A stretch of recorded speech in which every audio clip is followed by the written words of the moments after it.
അപ്പോൾ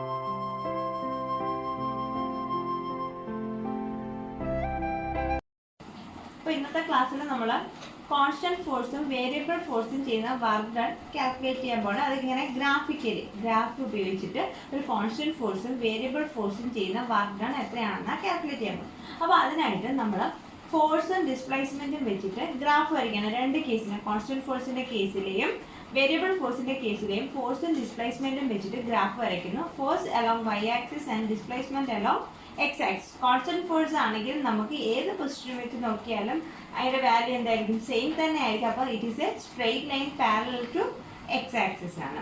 എന്നാൽ variable force ആണെങ്കിലോ ഫോഴ്സിന്റെ വാല്യൂ മാറിക്കൊണ്ടിരിക്കും. അപ്പോൾ ഓരോ പൊസിഷൻ അനുസരിച്ചും ഫോഴ്സിന്റെ വാല്യൂ മാറുന്നത് കൊണ്ട് എന്തല്ല, it is not a straight line. അപ്പോൾ ഈ ഫോഴ്സ് ഡിസ്പ്ലേസ്മെന്റ് ഗ്രാഫ് ഉണ്ടെങ്കിൽ അതിന്റെ ഏരിയ അണ്ടർ ദ ഗ്രാഫ് കണ്ടുപിടിച്ച് നോക്കാം നമുക്ക്. എന്താണ്? അപ്പോൾ ഈ ഗ്രാഫിന്റെ ഏരിയ അണ്ടർ ദ ഗ്രാഫ് കണ്ടുപിടിക്കണം. അപ്പോൾ ഇതാണല്ലോ ഈ ഗ്രാഫിന്റെ area under the graph. Area under the graph ഒരു റെക്ടാങ്കിൾ ആണെങ്കിൽ അതിന്റെ ഏരിയ എന്ന് പറഞ്ഞാൽ ലെങ്ത് ഇൻറ്റു ബ്രെഡ്ത്ത് ആണ്. അപ്പോൾ area equal to force into F into X എന്ന് കിട്ടും. ഇതിന്റെ length into breadth F into X ഉണ്ട്. നമുക്കറിയാം ഫോഴ്സ് ഇൻറ്റു ഡിസ്പ്ലേസ്മെന്റ് എന്ന് പറഞ്ഞാൽ എന്താണ്? വർക്ക് ഡൺ ആണ്. അപ്പോൾ ഒരു കോൺസ്റ്റന്റ് ഫോഴ്സിന്റെ കേസിൽ വർക്ക് ഡൺ എന്ന് പറയുന്നത് എന്താണ്? Area under the force displacement graph നമുക്ക് എന്ത് തരും? വർക്ക് ഡൺ തരും. അപ്പോൾ എന്താണ്? Area under the force displacement graph gives work done in the case of A constant force. ഇനി ഇത് തന്നെ വേരിയബിൾ ഫോഴ്സിന്റെ കേസിൽ നമുക്ക് എന്ത് കണ്ടുപിടിക്കണം? ഏരിയ അണ്ടർ ദ ഗ്രാഫ് കണ്ടുപിടിക്കണം. അപ്പൊ ഇതാണ് ഏരിയ അണ്ടർ ദ ഗ്രാഫ് വരുന്നത്. പക്ഷെ ഇതൊരു ഡെഫിനിറ്റ് ഷേപ്പ് അല്ല, അല്ലെ? അപ്പൊ നമുക്ക് ഇതിന്റെ ഏരിയ കണ്ടുപിടിക്കാൻ അറിയില്ല. അപ്പൊ നമ്മൾ എന്ത് ചെയ്യും? ഈ പോർഷനെ, ഈ ഏരിയ അണ്ടർ ദ ഗ്രാഫ്, ഈ പോർഷനെ നമ്മൾ ചെറിയ ചെറിയ സ്മാൾ സ്ട്രിപ്സ് ആയിട്ട് ഡിവൈഡ് ചെയ്യും. അപ്പൊ അങ്ങനെയുള്ളൊരു ചെറിയ സ്ട്രിപ്പാണിത്. അതെ, ഇതിനെ നമുക്ക് ഇതേപോലെ ചെറിയ ചെറിയ സ്ട്രിപ്പായിട്ട് ഡിവൈഡ് ചെയ്യാം. അതിന്റെ ലെങ്ത് എന്ന് പറയുന്നത് dx ആണ്. അപ്പൊ dx തിക്നെസ് ഉള്ള ചെറിയ ചെറിയ സ്ട്രിപ്സ് ആയിട്ട് നമ്മൾ ഇതിനെ ഡിവൈഡ് ചെയ്യും. അപ്പൊ ആ ചെറിയ പോർഷന്റെ ഏരിയ നമുക്ക് എങ്ങനെ കണ്ടുപിടിക്കാം? ഇതൊരു റെക്ടാങ്കിൾ ആണ്. അപ്പൊ അതിന്റെ ഏരിയ എന്ന് പറഞ്ഞാൽ ഈ എഫ് ഇൻറ്റു ഡി എക്സ് എന്ന് എഴുതാം, അല്ലയോ? ആ ചെറിയ സ്ട്രിപ്പിന്റെ ഏരിയ എന്ന് പറഞ്ഞാൽ എഫ് ഇൻറ്റു ഡി എക്സ് എന്ന് എഴുതാം. ഇനി ഇതേപോലെ നമുക്ക് ഇവിടം തൊട്ട് ഇവിടം വരെ ഇതിനെ ചെറിയ സ്ട്രിപ്പായിട്ട് ഡിവൈഡ് ചെയ്യാം. അപ്പൊ ഇതിന്റെ ഇനിഷ്യൽ പൊസിഷൻ ആണ് എക്സ് ഐ, ഇതിന്റെ ഫൈനൽ പൊസിഷൻ ആണ് എക്സ് എഫ്. അപ്പൊ എക്സ് ഐ തൊട്ട് എക്സ് എഫ് വരെ നമുക്ക് ചെറിയ ചെറിയ സ്ട്രിപ്പായിട്ട് ഡിവൈഡ് ചെയ്യാം. അപ്പൊ അതിനിടയ്ക്കുള്ള ഒരു ചെറിയ സ്ട്രിപ്പിന്റെ ഏരിയ ആണ് എഫ് ഇൻറ്റു ഡി എക്സ്. അപ്പൊ ടോട്ടൽ ഏരിയ നമുക്ക് കണ്ടുപിടിക്കാൻ എന്ത് ചെയ്താൽ മതി? എക്സ് ഐ തൊട്ട് എക്സ് എഫ് വരെ ഇതിനെ എന്ത് ചെയ്താൽ മതി? ഇന്റഗ്രേറ്റ് ചെയ്താൽ മതി. അപ്പോൾ ടോട്ടൽ ഏരിയ എന്ന് പറഞ്ഞാൽ എന്താണ്? Integral X I to X F dx ആണ്. അപ്പൊ ഇതെന്ന് പറഞ്ഞാൽ എന്താണ്? വർക്ക് ഡൺ ആണ്. ഏതിന്റെ കേസിലെ? വേരിയബിൾ ഫോഴ്സിന്റെ കേസിലെ വർക്ക് ഡൺ കണ്ടുപിടിക്കാൻ നമ്മൾ എന്താ ചെയ്താൽ മതി? Definite integral of force over displacement കണ്ടുപിടിച്ചാൽ മതി. അതായത് ഇവിടെ വേരിയബിൾ ഫോഴ്സ് അതിന്റെ ഗ്രാഫ് എന്ന് പറഞ്ഞാൽ എന്തല്ല? സ്ട്രെയിറ്റ് ലൈൻ അല്ല. അപ്പൊ നമുക്ക് ഇതിനെ ഏരിയ അണ്ടർ ദ ഗ്രാഫ് കണ്ടുപിടിക്കുമ്പോൾ ഒരു ഡെഫിനിറ്റ് ഷേപ്പ് വരില്ല. അപ്പൊ ഇതിനെ നമ്മൾ ചെറിയ ചെറിയ സ്ട്രിപ്പായിട്ട് ഡിവൈഡ് ചെയ്യും. അപ്പൊ അങ്ങനെയുള്ള ഒരു ചെറിയ സ്ട്രിപ്പിന്റെ ഏരിയ കണ്ടുപിടിക്കുക. എന്നിട്ട് ഇനിഷ്യൽ പൊസിഷൻ തൊട്ട് ഫൈനൽ പൊസിഷൻ വരെ അതിനെ എന്ത് ചെയ്താൽ മതി? ഇന്റഗ്രേറ്റ് ചെയ്യുക. ആ കിട്ടുന്ന വാല്യൂ ആണ് അതിന്റെ total area under the graph. ആ ഏരിയ എന്ന് പറഞ്ഞാൽ നമുക്ക് എന്ത് തരും? വർക്ക് ഡൺ തരും.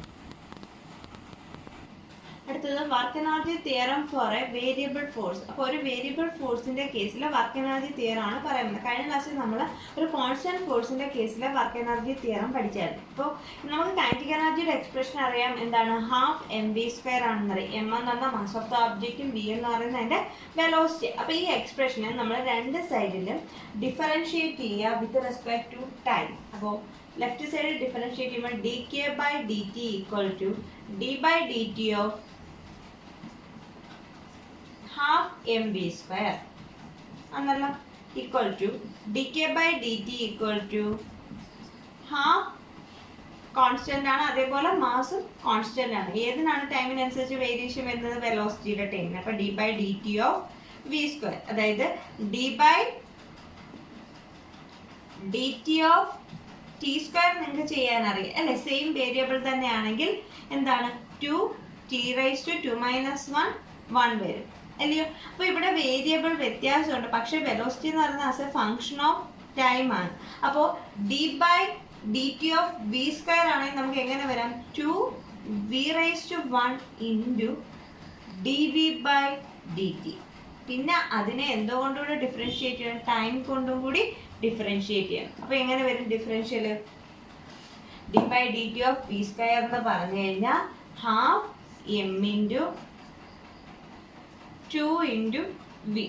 പിന്നെ ഇവിടെ എന്താ വേണം, ടൈമിന്റെ ഫംഗ്ഷൻ ആണ് വി. ടൈം വേരിയബിൾ അല്ല ഇവിടെ വന്നിരിക്കുന്നത്. ടി എന്ന് പറഞ്ഞ വേരിയബിൾ അല്ല, വി എന്ന് പറയുന്ന വേരിയബിൾ ആണ് വന്നിരിക്കുന്നത്. അപ്പൊ അതിനെ നമുക്ക് എന്ത് ചെയ്യണം, ഒന്നും കൂടി ടൈം വെച്ചിട്ട് ഡിഫറൻഷിയേറ്റ് ചെയ്യണം.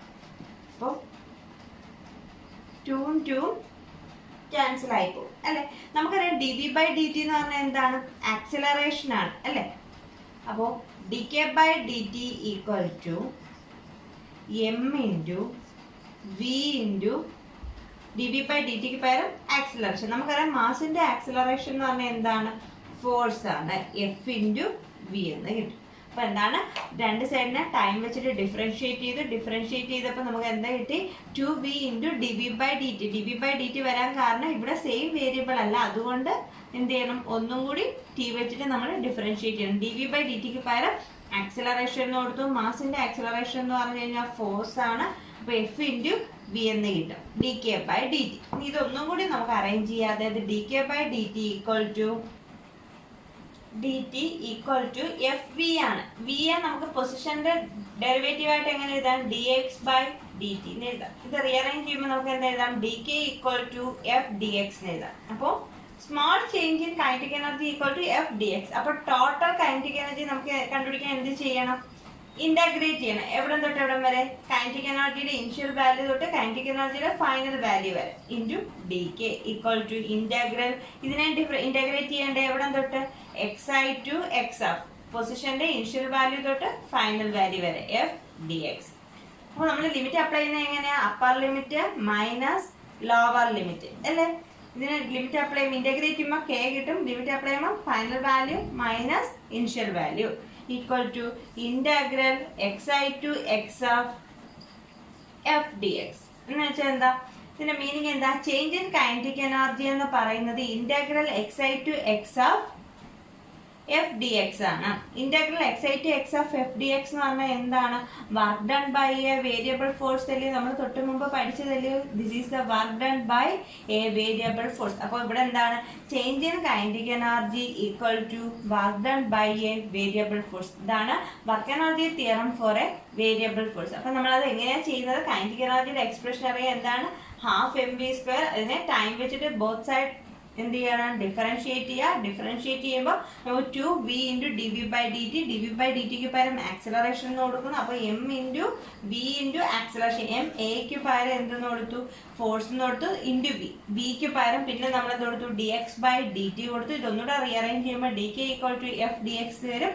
Total value of kinetic energy കണ്ടുപിടിക്കാൻ നമ്മൾ എന്ത് ചെയ്താൽ മതി, ഇനിഷ്യൽ വാല്യൂ തൊട്ട് ഫൈനൽ വാല്യൂ വരെ ഇന്റഗ്രേറ്റ് ചെയ്യും. Integral initial value to final value dk equal to integral xi to x of f dx.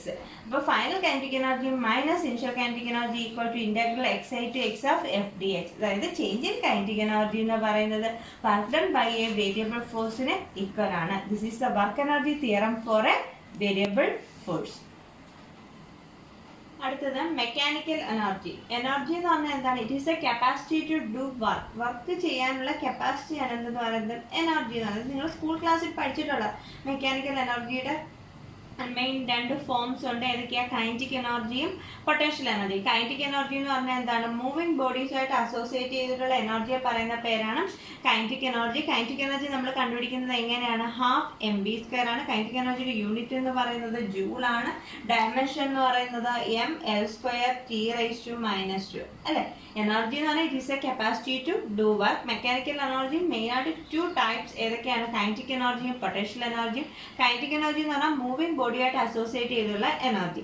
അത് കണ്ടുപിടിക്കുന്നത് എങ്ങനെയാണ്, half M B square. Kinetic energy കണ്ടുപിടിക്കാനുള്ള യൂണിറ്റ് എന്ന് പറയുന്നത് എന്താണ്, ജൂൾ. കൈനറ്റിക് എനർജിയുടെ unit joule.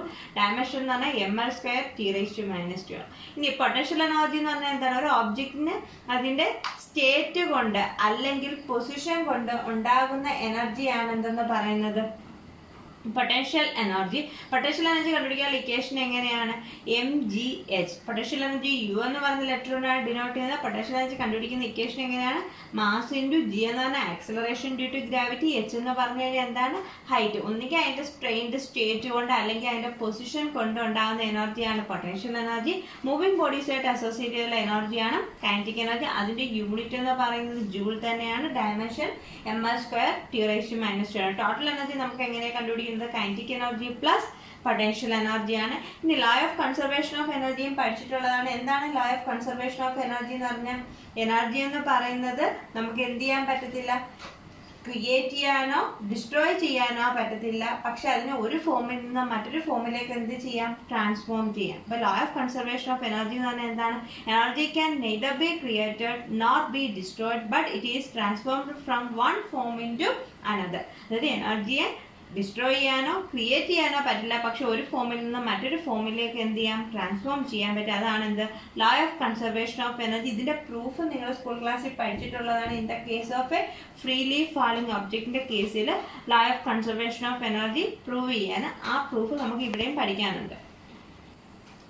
Proof of law of conservation of energy in the case of a freely falling body. അപ്പോൾ നമ്മൾ ഒരു object initially at rest, A എന്ന് പറയുന്ന പൊസിഷനിൽ ഒ എന്ന് പറയുന്ന ഒരു ഒബ്ജക്റ്റ് ഇനിഷ്യലി റെസ്റ്റിലാണ്. അതെന്ന് പറയുന്നത് ഗ്രൗണ്ടിൽ നിന്നും h ഹൈറ്റിലാണ്. പിന്നീട് അതെന്ത് ചെയ്യുന്നു, ഗ്രാവിറ്റിയുടെ ഇൻഫ്ലുവൻസ് മൂലം താഴേക്ക് മൂവ് ചെയ്യാൻ തുടങ്ങും. എന്നിട്ട് അത് എവിടെ എത്തും, ഗ്രൗണ്ടിലെത്തും. അപ്പോൾ ഇനിഷ്യലി അത് റെസ്റ്റിലായിരുന്ന പൊസിഷൻ, h ഹൈറ്റിൽ റെസ്റ്റിലായിരുന്ന പൊസിഷനാണ് എ. ഇനി അതിൻ്റെ താഴേക്ക് അത് ഫ്രീ ആയിട്ട് ഗ്രാവിറ്റിയുടെ ഇൻഫ്ലുവൻസിൽ താഴേക്ക് വീഴുമ്പോൾ ഉള്ള ഇന്റർമീഡിയറ്റ് പൊസിഷനാണ് ബി. ഗ്രൗണ്ടിൽ എത്തുമ്പോൾ ഉള്ള പൊസിഷനാണ് സി. അപ്പോൾ ഓരോ പൊസിഷനിലെയും കൈനറ്റിക് എനർജിയും പൊട്ടൻഷ്യൽ എനർജിയും ടോട്ടൽ എനർജിയും നമുക്ക് കണ്ടുപിടിക്കണം. അപ്പോൾ അറ്റ് എ എന്ന് പറയുന്ന പൊസിഷൻ എന്ന് പറയുമ്പോൾ അത് റെസ്റ്റിലാണ്. അപ്പോൾ h ഹൈറ്റിലാണ് ഒബ്ജക്റ്റ് ഇരിക്കുന്നത്. മൂവിങ് ഒബ്ജക്റ്റിന് മാത്രമേ ഉള്ളൂ ഏത് എനർജി, കൈനറ്റിക് എനർജി. അപ്പോൾ അവിടെ ഒബ്ജക്റ്റ് റെസ്റ്റിലായതുകൊണ്ട് അതിന്റെ കൈനറ്റിക് എനർജി അവിടെ എന്താണ്, 0 ആണ്. എന്നാൽ h ഹൈറ്റിലായതുകൊണ്ട് അതിന്റെ പൊട്ടൻഷ്യൽ എനർജി എത്രയായിരിക്കും, mgh ആണ് അല്ലേ. അപ്പോൾ ടോട്ടൽ എനർജി എന്ന് പറഞ്ഞു കഴിഞ്ഞാൽ kinetic energy plus potential energy അല്ലയോ, ഈക്വൽ ടു 0 പ്ലസ് mgh. അപ്പോൾ എ എന്ന് പറയുന്ന പൊസിഷനിൽ ടോട്ടൽ എനർജി എന്ന് പറഞ്ഞാൽ എത്ര കിട്ടി, mgh കിട്ടി. ഇനി ബി എന്ന് പറയുന്ന പൊസിഷനിൽ നമുക്ക് എന്തൊക്കെ കണ്ടുപിടിക്കണം, കൈനറ്റിക് എനർജിയും പൊട്ടൻഷ്യൽ എനർജിയും ടോട്ടൽ എനർജിയും കണ്ടുപിടിക്കണം ആണല്ലോ. അപ്പോൾ ബി എന്ന് പറയുന്ന പൊസിഷനിലെ കൈനറ്റിക് എനർജി കണ്ടുപിടിക്കണമെങ്കിൽ കൈനറ്റിക് എനർജിയുടെ ഇക്വേഷൻ നമുക്കറിയാം, ½ mv² ആണ് അല്ലയോ. അപ്പോൾ ഇവിടെ നമുക്ക് ബി സ്ക്വയറിന്റെ വാല്യൂ കണ്ടുപിടിക്കണം. അതിനായിട്ട് നമുക്ക് third equation of motion v² = u² + 2as ആണെന്ന് അറിയാം. നമ്മൾ നേരത്തെ കണ്ടുപിടിച്ചിട്ടുള്ളതാണ് ഒരു ഫ്രീലി ഫാളിംഗ് ഒബ്ജക്റ്റിന്റെ കേസിൽ വെലോസിറ്റിയുടെ ഇക്വേഷൻ. അപ്പോൾ ഇവിടെ ഇനിഷ്യലി അത് റെസ്റ്റ് ആണ്. അപ്പോൾ ഇനിഷ്യൽ വെലോസിറ്റി 0 ആണ്. ഗ്രാവിറ്റിയുടെ ഇൻഫ്ലുവൻസിലാണ് അത് താഴേക്ക് വീഴുന്നത് അല്ലേ. അപ്പം ആക്സലറേഷൻ ഡ്യൂ ടു ഗ്രാവിറ്റി എന്ന് പറയുന്നത് g. അതിന്റെ പ്ലസ് വാല്യൂ എടുക്കുക അവിടെ. അപ്പോൾ ബി എന്ന് പറയുന്ന പൊസിഷൻ എത്തുമ്പോഴത്തേക്ക് അതിന്റെ ഡിസ്പ്ലേസ്മെന്റ് എത്രയാ, എക്സ് ഡിസ്പ്ലേസ്മെന്റ് അല്ലേ അത് മൂവ് ചെയ്ത്. അപ്പോൾ എത്രയാണ്, 2gx. അപ്പോൾ ബി സ്ക്വയറിന് പകരം നമുക്ക് എന്തെന്ന് കൊടുക്കാം, 2gx. അപ്പോൾ എത്ര കിട്ടും, ½ m × 2gx. 2 ക്യാൻസൽ ആയി പോവും. കൈനറ്റിക് എനർജി എത്ര കിട്ടി, mgx എന്ന് കിട്ടി. ഇനി അതേപോലെ പൊട്ടൻഷ്യൽ എനർജി എന്ന് പറഞ്ഞാൽ എന്താണ്, ബി എന്ന് പറയുന്ന പോയിന്റിലെ ഒബ്ജക്റ്റ് എത്ര ഹൈറ്റില, ഈ ടോട്ടൽ ഹൈറ്റ് h, ഈ ഡിസ്റ്റൻസ് x ആണെങ്കിൽ ഈ ഡിസ്റ്റൻസ് എത്രയായിരിക്കും, h - x ആയിരിക്കത്തില്ല. അപ്പോൾ ബി എന്ന് പറയുന്ന പൊസിഷൻ എന്ന് പറയുമ്പോൾ എത്ര ഉയരത്തിലാണ് ഗ്രൗണ്ടിൽ നിന്ന്, h - x. അപ്പോൾ mg × ഒബ്ജക്റ്റ് എത്ര ഹൈറ്റിലാണ്, h - x-ലാണ്. അപ്പോൾ ടോട്ടൽ എനർജി എന്ന് പറഞ്ഞാൽ എന്താണ്, kinetic energy plus potential energy. Kinetic energy mgx. Potential energy എന്ന് പറഞ്ഞാൽ എത്രയാണ്, mg, ഇത് എക്സ്പാൻഡ് ചെയ്യുക. അപ്പോൾ mgh - mgx. -mgx plus mgx cancel ആവും. ബാക്കി എത്രയുണ്ട്, mgh. അപ്പോൾ ഇവിടെയും ടോട്ടൽ എനർജി എത്ര കിട്ടി, mgh എന്ന് കിട്ടി. ഇനി അതേപോലെ ഏത് പൊസിഷനിലെ കണ്ടുപിടിക്കണം, സി എന്ന് പറയുന്ന പൊസിഷനിലെ ടോട്ടൽ എനർജി കണ്ടുപിടിക്കണം അല്ലയോ. അപ്പോൾ സി എന്ന് പറയുന്ന പൊസിഷനിൽ എത്തുമ്പോഴായിട്ട് സി അവിടെ എത്തുമ്പോഴത്തേക്ക് അതിന്റെ പൊട്ടൻഷ്യൽ എനർജി എന്തായി പോകും, ഗ്രൗണ്ടിലായി. അപ്പോൾ ഹൈറ്റിലൊന്നും അല്ല. അപ്പോൾ അതിന്റെ പൊട്ടൻഷ്യൽ എനർജി കംപ്ലീറ്റ് ആയിട്ട് എന്തായിപ്പോയി, 0 ആയിപ്പോയി. കൈനറ്റിക് എനർജിയോ ½ mv² ആണ്. ഇവിടെ നേരത്തെ കൂട്ടി v കണ്ടുപിടിക്കുമ്പോൾ എത്ര വരും, 2m. ഇവിടെ എത്തിയപ്പം 2gx ആയിരുന്നു അല്ലേ.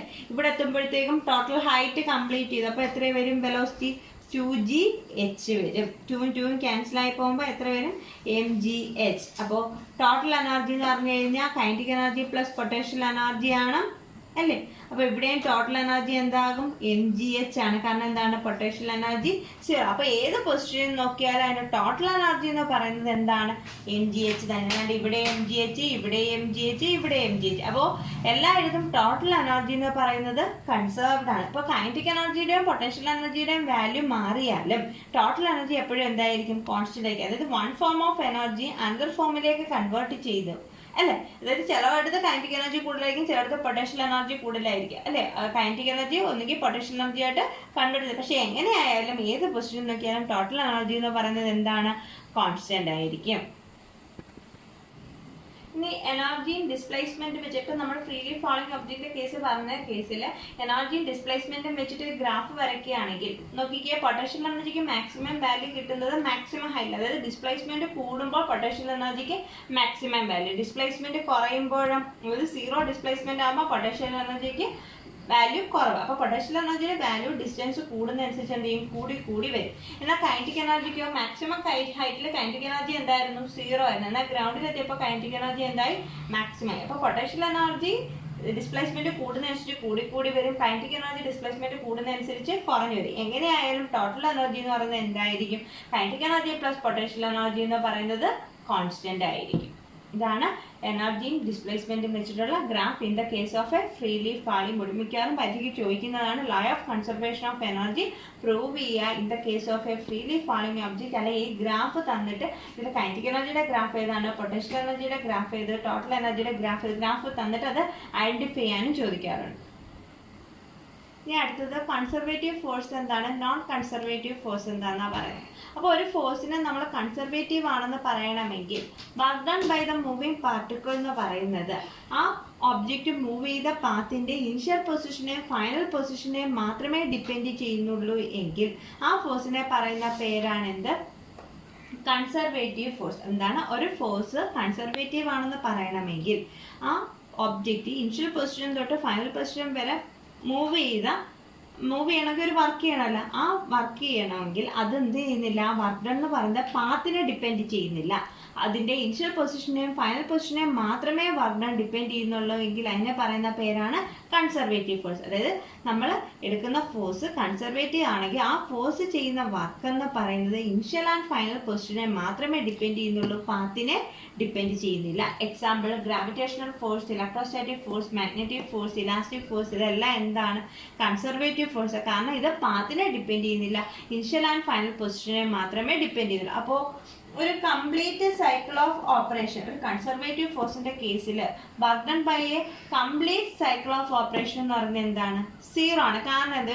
ഒരു സൈക്കിൾ ഓഫ് ഓപ്പറേഷൻ എന്ന് പറയുമ്പോൾ അതിന്റെ ഇനിഷ്യൽ പൊസിഷനും ഫൈനൽ പൊസിഷനും സെയിം ആണ്. അപ്പോൾ ഇനിഷ്യൽ പൊസിഷനും ഫൈനൽ പൊസിഷനും സെയിം ആണെങ്കിൽ അവിടെ work done by a conservative force in a complete cycle എന്ന് പറയുന്നത് എന്തായിരിക്കും? 0 ആയിരിക്കും. ഇനി നോൺ കൺസർവേറ്റീവ് ഫോഴ്സ് എന്ന് പറഞ്ഞാൽ എന്താണ്? ഇനിഷ്യൽ ആൻഡ് ഫൈനൽ പൊസിഷനെ അല്ലാതെ ഡിപ്പെൻഡ് ചെയ്യുന്നത് അത് ട്രാവൽ ചെയ്യുന്ന പാത്തിനെയാണ് ഡിപ്പെൻഡ് ചെയ്യുന്നതെങ്കിൽ അങ്ങനെയുള്ള ഫോഴ്സിന് വർക്ക് ഡൺ എന്ന് പറയുന്നത് ട്രാവൽ ചെയ്യുന്ന പാത്തിനെയാണ് ഡിപ്പെൻഡ് ചെയ്യുന്നതെങ്കിൽ അതിനെ പറയുന്ന പേരാണ് non conservative force. Example frictional ഫോഴ്സും വിസ്കസ് ഫോഴ്സും ഒക്കെ എന്താണ്? പാത്ത് ട്രാവൽ ചെയ്യുന്നതിനെയാണ് ഡിപ്പെൻഡ് ചെയ്യുന്നത്. അങ്ങനെയുള്ള ഫോഴ്സിനെ പറയുന്ന പേരാണ് നോൺ കൺസർവേറ്റീവ് ഫോഴ്സ്.